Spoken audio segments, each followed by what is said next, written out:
कहते हैं देवी, अरे क्या बात है, आप क्यों इतनी नाराज हो। माता कहती है, भोले बाबा पहले आप मुझे ये बताइए, आप मुझसे प्रेम करते हो या नहीं।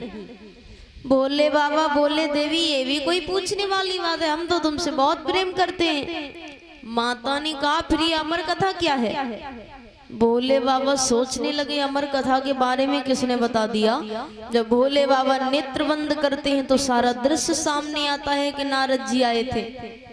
भोले बाबा कहते हैं, ये ब्राह्मण देवता आते हैं और अपना कुछ न कुछ चक्कर चला करके जाते हैं।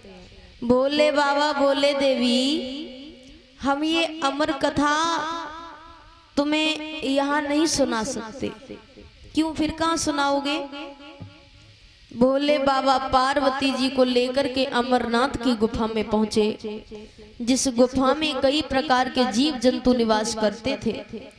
भोले बाबा पार्वती जी से कहते हैं, देवी अगर मैं आपको अमर कथा सुनाऊंगा तो आपको हुंकरा देना पड़ेगा। पार्वती जी मान जाती हैं। भोले बाबा के नेत्र बंद हैं। भोले बाबा कहते हैं, देवी नाम से आप समझ सकते हो अमर कथा, यानी जो इस कथा को सुन लेगा वो अमर हो जाएगा। और ये श्रीमद् भागवत कथा ये वही अमर कथा है, लेकिन पहले का समय अलग था। जो भी इस कथा को सुनता था वो अमर हो जाता था। और आज के समय में भी अगर आप श्रीमद् भागवत की एक एक बात अपने जीवन में उतार लो तो मैं अमर तो नहीं कहूंगी, क्योंकि वो समय अलग था। लेकिन आज भी अगर आप श्रीमद् भागवत की एक एक बात अपने जीवन में उतार लो तो आपका कल्याण जरूर हो जाएगा। लेकिन आज के समय में इतना कोई कर ही नहीं सकता जो श्रीमद् भागवत की एक एक बात अपने जीवन में उतार ले। भोले बाबा कहते हैं, देवी नाम से आप समझ सकती हो अमर कथा, यानी जो भी इस कथा को सुन लेगा वो अमर हो जाएगा। देवी इस कथा में निद्रा रानी परीक्षा लेने आती है। निद्रा रानी यानी नींद।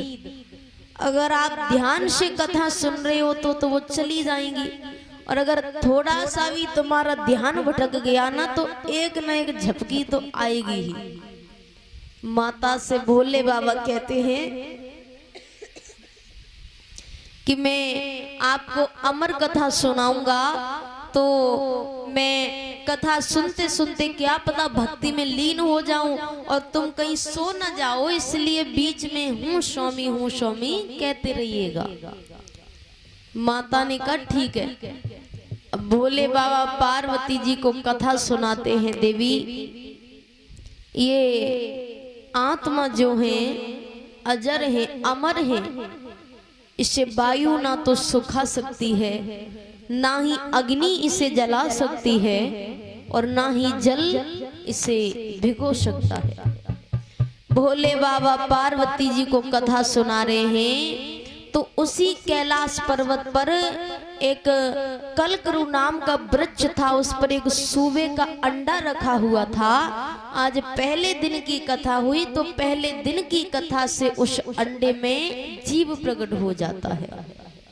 वो जीव भी कथा सुनने लगा। बाकी के जो जीव जंतु थे भोले बाबा की योग माया से सारे बाहर चले जाते हैं। पहले दिन की कथा से उस अंडे में जीव प्रकट हो जाता है। वो जीव भी कथा सुनने लगा।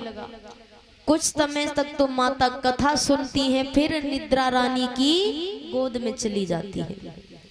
अब माता सो गई, लेकिन तोते का ये स्वभाव होता है कि अगर वो कोई शब्द बार बार सुन लेना तो उसे दोहराने लग जाता है। अब माता तो सो गई, अब सूग बालक कह रहा है, हूँ स्वामी। और भक्ति की चरम सीमा देखिए कि उस सूग बालक की आवाज भोले बाबा को माता पार्वती जी की आवाज लग रही है। वो कथा कहते जा रहे हैं। किसी बात से वो नेत्र खोलते हैं, माता से कहते हैं, देवी आपने क्या समझा। माता तो नींद में उठाते हैं। माता कहती है, मुझसे गलती हो गई, आप फिर से कथा कहिएगा, मैं अब नहीं सोऊंगी। भोले बाबा कहते वो तो मैं कह दूंगा, लेकिन इतनी देर से अगर आप सो रही थी तो ये हूँ स्वामी कौन कह रहा था? नजर ऊपर जाती है, सूक बालक दिखता है। अब भोले बाबा को क्या पता था कि उन्होंने कथा प्रारंभ की थी, तभी वो उस अंडे से बाहर निकला था। उन्होंने सोचा कि ये छिप कर के कथा सुन रहा है। अब सूक बालक आगे आगे और त्रिशूल लेकर के महादेव जी पीछे पीछे जाते हैं। 3 लोग 14 भवन वो घूम लेता है, कोई उसकी सहायता नहीं करता। कौन महादेव जी से बैर लेगा? तो वो सूक बालक कहता है कि जब दैत्यों से संकट आए तब देवताओं के पास जाना चाहिए, और जब देवताओं से ही संकट आ जाए तब किसके पास जाओ?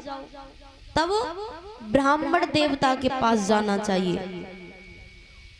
और ब्राह्मण वही होता है जिसने कार्य भी ब्राह्मण वाले किए हुए। सिर्फ ब्राह्मण कुल में जन्म लेने से ब्राह्मण नहीं बन जाते।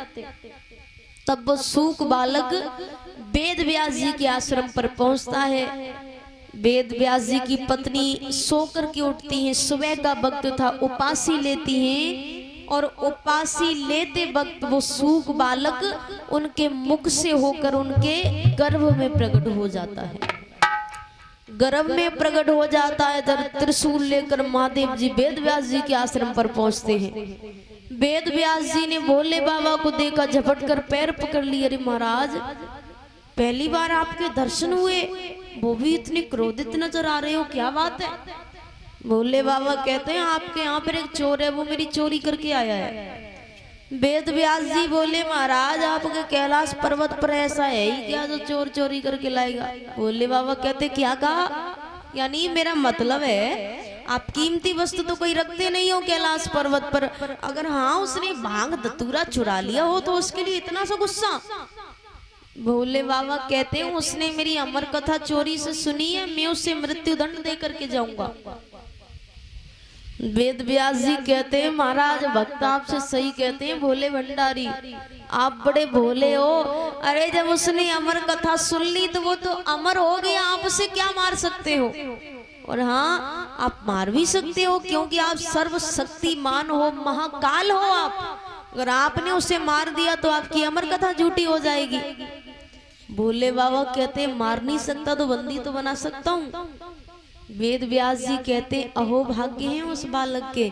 अरे हम ऋषि लोग हजारों वर्ष तपस्या कर करके मर जाते हैं, तब जाकर आपको किसी को आपकी एक झलक प्राप्त होती है, लेकिन अहो भाग्य उस बालक के जो जन्म लेते ही आपकी छत्र सीमा में रहेगा। भोले बाबा कहते हैं कि मैं 1 वर्ष की समाधि यही लेकर के बैठ रहा हूँ आपके आश्रम पर, और 1 वर्ष के बाद मैं उसे यहाँ से लेकर के चला जाऊंगा। वो सूक बालक गर्भ के अंदर सारी बातें सुन रहा है। वो कहता है समाधि भी ली तो इतनी कंजूसी से 1 वर्ष की? अरे 16 वर्ष की समाधि तो मैं लेकर के बैठता हूँ गर्भ के अंदर। भोले बाबा 1 वर्ष बाद समाधि से उठते हैं, वेद व्यास जी से कहते हैं लाइए उस बालक को। वेद व्यास जी कहते हैं महाराज, उस बच्चे का बाहर आना तो दूर, अभी तक उसका जरा सा आकार भी नहीं बढ़ा। क्या पता वो बच्चा आपकी डर की वजह से बाहर नहीं आ रहा, कि आपने कह दिया आप 1 वर्ष के बाद उसे यहाँ से ले जाओगे। आप उसे क्षमा कर दीजिए, मेरी पत्नी को बहुत तकलीफ हो रही है। तो भोले बाबा कहते हैं ठीक है, आपके कहने पर मैं उसे क्षमा कर देता हूँ। भोले बाबा चले गए। अब ऐसा नहीं कि भोले बाबा चले गए तो वो बच्चा गर्भ से बाहर आ जाए, वो गर्भ के अंदर है। वेद व्यास जी के पत्नी को बहुत तकलीफ हो रही है, और इतनी तकलीफ हो रही है कि भगवान को नीचे आना पड़ा। अब भगवान उस सूक बालक से गर्भ के बाहर से बातें कर रहे हैं। भगवान कहते हैं अरे, और जो भी माता बहनें जा रही हैं सभी से निवेदन है, अभी झांकी आ रही है, 10-15 मिनट और बैठ जाएं, सभी आरती प्रसाद लेकर के ही जाएं। भगवान वेद व्यास जी के आश्रम पर आते हैं। गर्भ के बाहर से ही भगवान उस सूक बालक से बातें कर रहे हैं। भगवान कहते हैं अरे तुम गर्भ के अंदर क्या कर रहे हो? ये दुनिया बहुत सुंदर है, तुम बाहर आओगे ना तो तुम्हें बड़ा आनंद आएगा। सूक बालक कहता है इसलिए तो बाहर नहीं आना। अरे इस दुनिया में आके, इस दुनिया के चकाचौंध में रह करके जीव आपको भूल जाता है। भगवान कहते तुम अंदर नहीं रह सकते, इनकी पत्नी को बहुत तकलीफ हो रही है। सूक बालक कहता है एक ही शर्त पर बाहर आऊंगा, आप अपनी मोह माया रोक लीजिए, वो मुझ पर पड़ेगी नहीं, तुम्हें ग्रस्त में रहूंगा नहीं, भक्ति में ही रहूंगा। भगवान कहते हैं मोह माया नहीं रुक सकती। बालक कहता है तुम्हें गर्भ के अंदर ही ठीक हूं। तो भगवान कहते हैं ठीक है, आप कह रहे हो तो मैं अपनी मोह माया रोक लूंगा। सूक बालक कहता है रोकना तभी जब मैं कहूं। भगवान कहते हैं ठीक है। अब उसने सारी तैयारियां कर ली बाहर आने की, तो वो भगवान से कहता है कि अब अपनी मोह माया रोकिए। और भगवान के मोह माया रोकते ही गर्भ में से साक्षात श्री सुखदेव मुनि महाराज प्रकट होते हैं। बोलिए सुखदेव मुनि महाराज की। 16 वर्षों के बाद जन्म लिया। छोटे बच्चे तो है नहीं, सीधा वन की ओर जाते हैं, मुड़ करके अपने माता पिता को भी नहीं देखते। और सुखदेव जी के पिता वेद व्यास जी को भी कब पता पड़ा कि मेरा पुत्र कितना ज्ञानी है। जब पिता पुत्र ब्रह में सुखदेव जी के पीछे पीछे जा रहे हैं कि पुत्र रुको, तो वन में जितने वृक्ष हैं, जितनी पत्तियां हैं, जितनी शाखाएं, उन सब में उन्होंने श्री सुखदेव मुनि महाराज के दर्शन किए। तो आप सभी से मेरा ये निवेदन है, जिन्होंने गुरु बनाए हैं और जो गुरु बनाना चाहते हैं, तो आप सभी से मेरा यही निवेदन है कि गुरु बनाएं, लेकिन 100 बार परख करके बनाएं। गुरु सच्चा वही होता है जो आपको भगवान से जोड़ दे। जो खुद से जोड़ ले वो गुरु नहीं माना जाता। आप भगवान की तस्वीरों की जगह अपने गुरु की तस्वीर लगा रहे हो, यानी आप गलत राह पर चल रहे हो।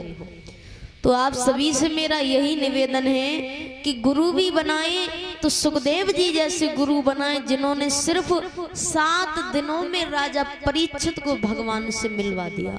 बोलिए गोविंद भगवान की, अपने अपने गुरु महाराज की।